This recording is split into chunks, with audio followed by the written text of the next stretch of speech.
Hey guys, Sweeper Geek here. One of the reasons that I really love the Hako brand is because their machines are so well made. You know, you can get commoditized products in any industry.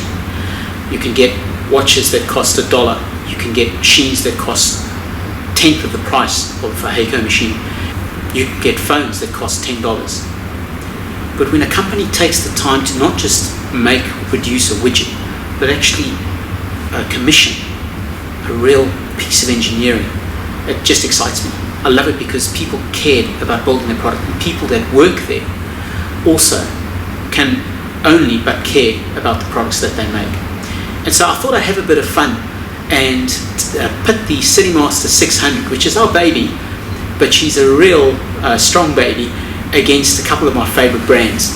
And three brands that I've sort of selected would be guys that make cases called Pelican. These are really tough cases.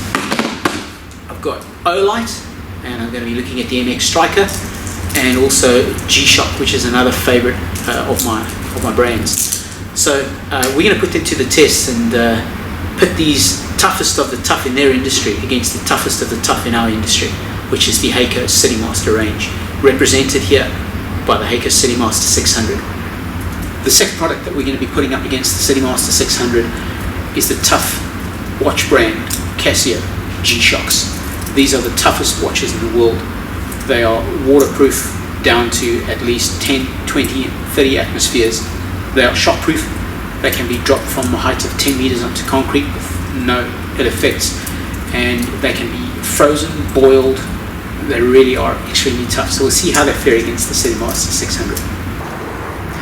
From many war zones around the world, the G-Shock watches have served with distinction. This is a G100. It's my daily wearer for when I'm doing demonstrations or anything like that. And we're going to see how this fares against 1.7 tons worth of Citymaster 600. So let's see how she goes.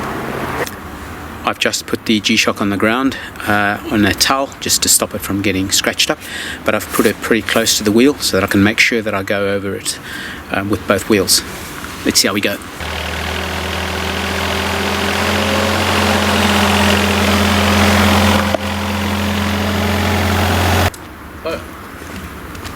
Just taking the buckle off. Looks like the Citymaster might have scored. It's taken the buckle off and it's loosened the casing at the back. We'll just pop the I'll see if we'll pop the pin back, but it looks like I'm going to give the Citymaster 1 G-Shock G100 0. So the result of the G-Shock, well, the watch is still working, so that's one thing to be said, I suppose. But if you look at the damage that was done to the back, it definitely did incur damage.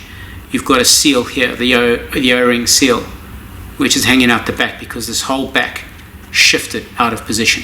I was really disappointed. I know the G-Shocks are not supposed to perform at this sort of level, but they're G-Shocks, they're legends, and they may be competent and adequate watches, but if you can do damage like this, with a tire pressure which has got a point pressure loading not much more than a car, then you're not worthy of the status of legend. Yes, you're a great watch, you're a good watch, but you're not the status of legend. I can forgive the fact that the strap broke. I mean, these are small thin pins. The test wasn't on the strap, the test was on the watch, but I think that's a fail for sure. The other more expensive watch that was in the Pelican case, just as a mention, there's no damage to the watch whatsoever, but the strap was broken, and the fact that it was already protected within a Pelican case, it's pretty disappointing for me all around for G-Shock. And in fact, you have to understand my passion for G-Shock, that this means now that I will probably be giving in and getting an Apple Watch, because this was a legend, but that legend has now been broken. So it's been a couple of days since the demo with the G-Shocks.